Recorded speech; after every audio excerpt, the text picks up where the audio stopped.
joining us today on our Facebook Live. We are working with Crema today, who is going to be doing a culinary demonstration. I have Tracey Shepos Cenami, who is the chef and cheese specialist for Crema. Her lifelong passion and experience in the culinary world is undeniable. She was recognized early, and she recognized her early calling in life, pursuing jobs in the culinary industry before attending the California Culinary Academy in San Francisco. After several years of working in San Francisco restaurants, she was drawn to wine country. She worked as the executive chef for Stark Reality Restaurants for nearly 10 years before joining La Crema. She has played a pivotal role in developing their culinary program at Sara Lee's Vineyard and curating local artisan cheese and charcuterie pairings to complement La Crema wines. And in addition, she's the co-author of the cookbook Season, A Year of Wine, Country Food, Farming, Family, and Friends. Her recipes have been published in magazines and newspapers, and she is a 3-time winner of Food Network Sky's Groceries Games. And we will be sharing that link to the cookbook for everyone to check out in the comments. But we're really excited to have you today, Tracey. Thank you for joining us, and I'll let her take it away. Hi, thank you so much. It's always so funny to hear people talk about you or me. So yeah, I'm Tracey Cenami, and I am the chef at La Crema Winery, and I'm here in beautiful Sonoma County, California. This is a chef's dream to work out of Sonoma County. I'm surrounded by vineyards, close to the coast, farm town. So anything we could ever want as a chef is here. And of course, I get to work with some of the best wines in the world. So let me tell you a little bit about La Crema real quick before we get going on this dish. La Crema was founded in 1979, so we just celebrated our 40th anniversary not too long ago. The name La Crema originally was La Crema Viniere, which means the best of the vine, and I think that really shows in our bottles and what we present to our guests and the wine that our winemakers make. We are known for cool climate, coastal wines, very much so about Pinot Noir and Chardonnays, although we just released Sauvignon Blanc, and we've also made bubbles, and so we're not just Chardonnay and Pinot Noir. It's definitely what we're known for, but we've expanded our horizon a bit. Today, we're going to be focusing on Pinot Noir because it fits, it's suited for what we're talking about today. So La Crema is, like I said, been around for 40 years. Very much it's a family-owned and operated vineyard, and it just really focuses on elegant, well-drinking wines. So today I'm going to show you how to make a beet dish. So let's talk about beets a second here. Beets are one of those vegetables that you get in your farm box, or you see at the farmer's market, or you even see in the grocery store, and they're beautiful, right? I mean, look at these beets I have here. They're gorgeous, but I find that people are a little bit hesitant to cook them at home. They save it for one of those dishes they like to order when they're at a restaurant, and beets are actually really quite simple to make at home.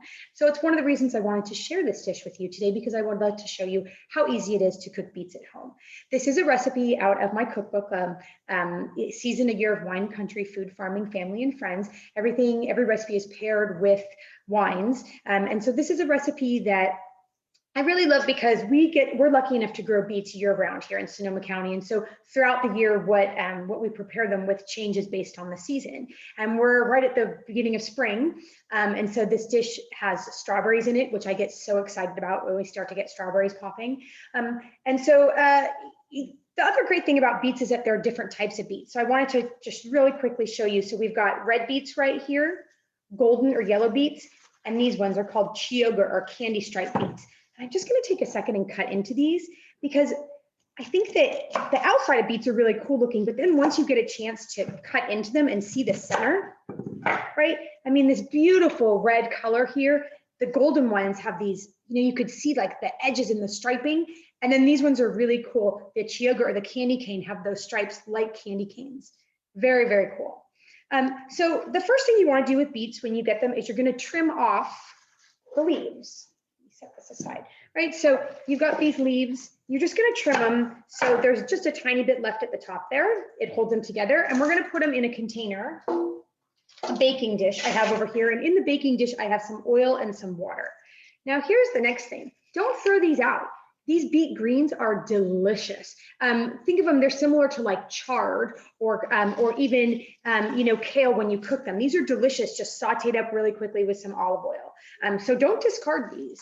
So you're gonna trim up your beets, and then it's important to keep your beets sized. What I mean by that is you want this like-minded size beets to be cooking together. If you happen to have larger beets, you're going to want to separate those into a different container. And the reason for that is because they're going to cook at different rates. So if I have a really small beet and a really large beet in the same container, the small beet is going to cook way faster than the large beet. So if you keep them in separate containers, as you bake them, then you will have them cooking uniformly. So I've got them in my pan, add my salt, and then I'm going to cover that pan with foil. Make sure the foil's on there really nice and tight, because essentially what we're doing is we're creating some steam in here. So oftentimes we call them roasting beets, but really what this is steaming beets. And what it does is we're going to cook them until they're tender all the way through and that skin peels off. So in the oven they go. All right. So now, while my beets are cooking, we're going to get the rest of this dish together. So what's really cool about this particular salad is that it uses quite a few unusual ingredients, but not so unusual that you can't find them at your local market or even at Asia Mart. But one of my favorite things about California cuisine, I think, is that we're known for using ingredients from other areas of the world and incorporating them into our own sense of cooking. And so that's what this dish is very much about today. I'm using pomegranate molasses in the dressing. I'm using ume plum, which is a pickled plum paste, in the dressing.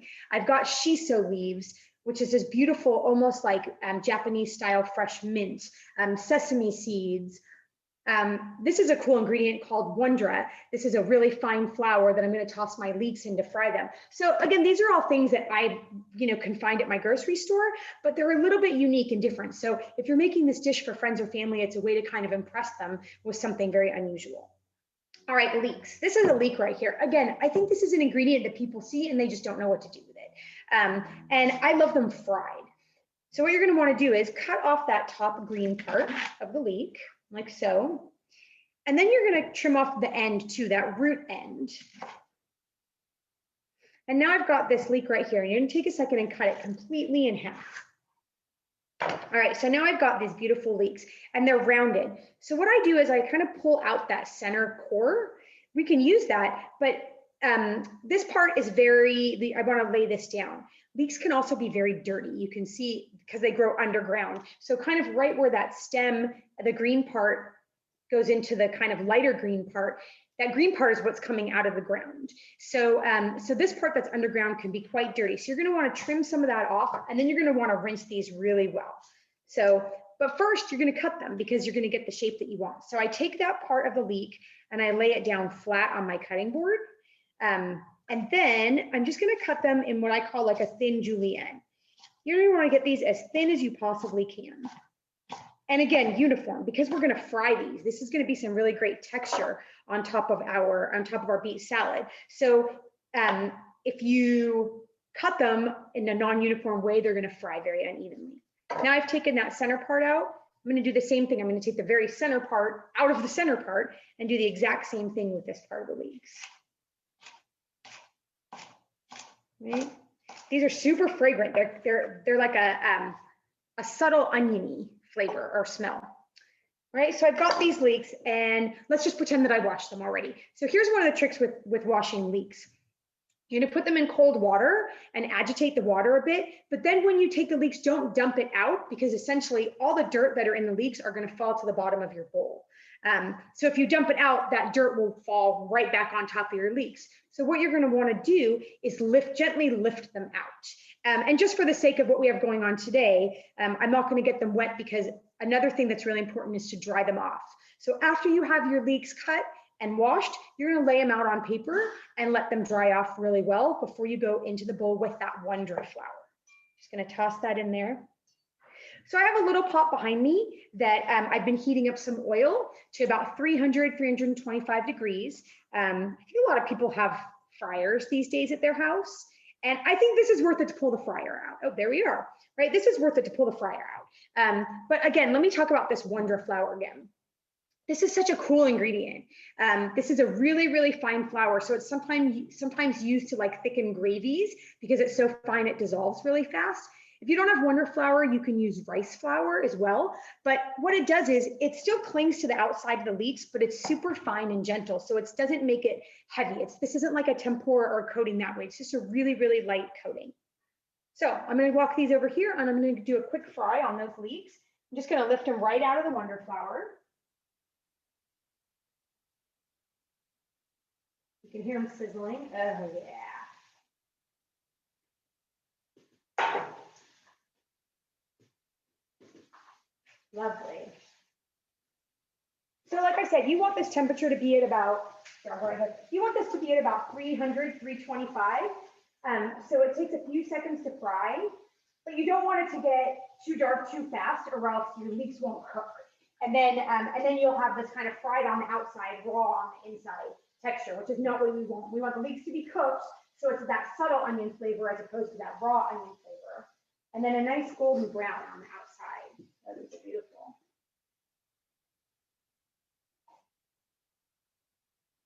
Almost there.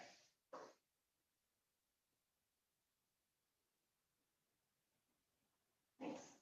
All right. And one more. We'll give them about 10 more seconds and we're going to be good to go. While we're waiting those 10 seconds, I want to point out, notice that I have gloves on. Beets are one of those vegetables that are kind of messy. So if you have gloves, I think this is a good time to pull out a pair of gloves because when you're cutting the beets, your hands could get stained, but the step we're about to do, which is cleaning the beets, your hands will definitely get stained from the beet juice. And so wearing gloves, I think is just a really easy way to avoid getting your hands. There are times that I've done it and my hands have turned out all red on the palm. So, all right, we're about done here. So as soon as that comes out of the fryer, we're gonna sprinkle it with some salt. And look at that. It's nice kind of golden brown, crispy leeks. We're gonna set that aside until we're ready to garnish our beets. Okay, so now through the magic of the internet, my beets are ready to go. So out of the oven, my beets come, and I end up with this. So here you could see, right, I've got some beets in this pan, and then that liquid, that water that I put in there is now this beautiful red color from the red beets. And I've got my beets, and you can see they're kind of wrinkly and you know, yeah, they're just kind of wrinkled, and you can see the skin is a different color. So what I did here was I tested my beets. So it probably takes for this size beet is maybe about the size of a golf ball, and it took about 45 minutes to cook. So depending on the size of your beet is going to be how long you cook your beets for. But definitely test them after about 20 minutes or so. And the way I do that is to just insert a knife into them and see if they're tender. I want them to be just tender. Nobody likes mushy beets. That's like what you get out of you know, a can when you were a kid. This is the real deal right here. And so we want to make sure that they're tender. They have a little bit of texture. We don't want them crunchy for this dish, although raw beets are delicious. In this case, we want them this nice, tender, roasted flavor. So I've got my beets. Now I've got a towel. This is where you want to pull out like an old kitchen towel because this is going to get pretty much ruined from what we're about to do. But the trick here is to, while the beets are still warm, not hot, let them cool off a little bit so you can, you know, manhandle them and there's not a problem. But you want to be able to just rub that skin of the beet right off. See how easy that is? See how easy that was? I left the top on, but just so simple, purely from using that in the towel. And it's gorgeous. So, but see what I'm saying? Like, look at the towel. That would be all over your hands if you weren't wearing the gloves. But this trick makes it so easy to clean beets, because for me, that's, I think, the real hard part. Cooking a beet is really simple. You saw how easily I got that in the pan. It's really about cleaning them, which is a little bit of a pain in the butt. So, so doing this just makes it so much easier. And like I said, when they're warm, they are significantly easier to clean. So we set this aside. And now I've got these beautiful beets that I'm going to cut. Now, the fun thing about this dish is that you can cut these beets in different shapes and sizes. You want them to be about bite size, but you know, beets have cool shapes. And so maybe one of them I'll cut in quarters and just naturally go the direction of the beet with that little tail on the end. I think that part's so cool. So right? I've got that one that's quarters, and maybe this one I'll cut in circles, in rings. Because all this on your plate is going to look really neat when you see all those different shapes. And maybe with this one, I'll cut half moons. So I'll cut it in half lengthwise, and then I've got these beautiful half moons shapes like so. So it's really just at your own discretion, but you want them to be bite size. So as you eat them, you get a little bit of everything.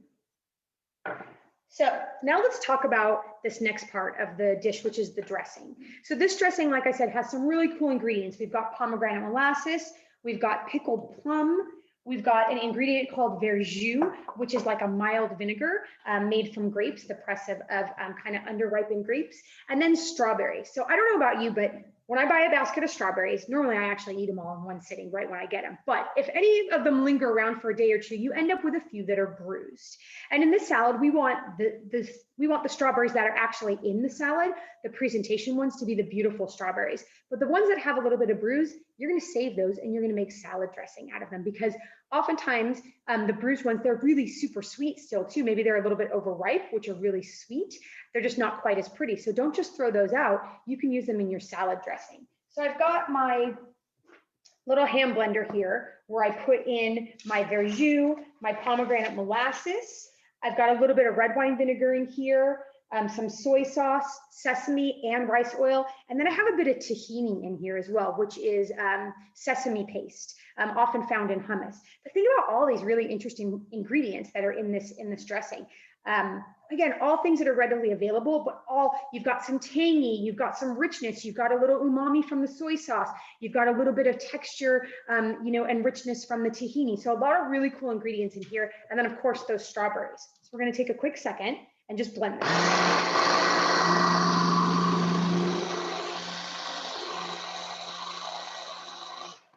Right, it's that simple. And now I've got this beautiful bright pink dressing that you can even smell it. Just this small amount of sesame oil that's in here, you can smell it. It's fragrant. Again, that umami. And I think these are the parts that are going to match up beautifully with this Pinot Noir, because we've got that umami, we've got that earthy, we've got a little bit of tartness in there from the pickled plum paste. So a lot of really great flavors in here that are going to match up beautifully to this wine. All right, so we've got our beets in the bowl. Now let's talk about the fresh strawberries. So I saved the good ones for the presentation. So what I'm going to do here is I'm going to cut these strawberries. And again, you can cut these strawberries however you think is going to be the nicest for how it's going to present. I really like them in circles. I think they're really cool looking that way. So I'll cut a few that way. All right, and then we're going to dress our salad. Salt, this is a really important part of this. Don't skimp on the salt. You want to definitely season your beets and then pour a little bit of that dressing in there. Just enough to coat the beets. We don't want a lot. This recipe makes a little bit more dressing than what you would need for the beets, but that's okay because then you have some left over in your fridge for next time. Right, so I'm just going to lightly coat those beets. And then I'm going to lay them out, right? So we've got the pink Chioggia beets, we've got the red beets, we've got the golden beets. So you've got all these beautiful colors happening on your plate here, and just lay them out like so. So pretty. Okay, and then I've got my strawberries here. Go ahead and take my gloves off. Got those beautiful strawberry rings for some freshness, really springy here. And then I'm going to go ahead and garnish with, of course, my fried leeks, but we're going to do that last. So I've got some toasted black sesame seeds here. Again, we're going to add a little bit of earthiness from that, but some texture. You're going to get a little bit of crunch from those. And then what I have here is called shiso leaf. Now, I'm going to be honest, this one's probably not as readily available as all the other ingredients I was talking about. I happen to grow this in my backyard. It's one of my favorite plants because I put it in salads. It's great muddled into a cocktail or even with some soda water, but it's this super fragrant, I always call it, it's like Asian mint. And it's really cool in color because this one in particular, it's green on the top and purple underneath the leaf. So it's beautiful in salads. So I'm just gonna take that shiso and just give it a quick chiffonade, a quick chop here.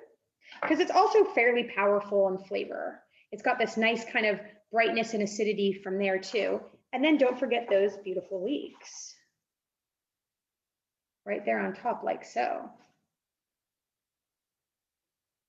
That's that. So let's talk about why this Pinot Noir. So the Pinot Noir that I'm pairing with this today is the La Crema Sea Lift Vineyard Pinot Noir. This vineyard is located on the Pacific coast, very, very high elevation, almost nearly above the fog line. So imagine that if you're above the fog line, those grapes are getting some really, really wonderful sunshine, but you still got that coastal wind and that, that coastal fog that's there. So it protects the grapes when it needs to. So this is a really, really special vineyard. This wine is elegant. It's got firm tannins, but it's got this really nice acidity on the finish, which again is what I played up here in this dish.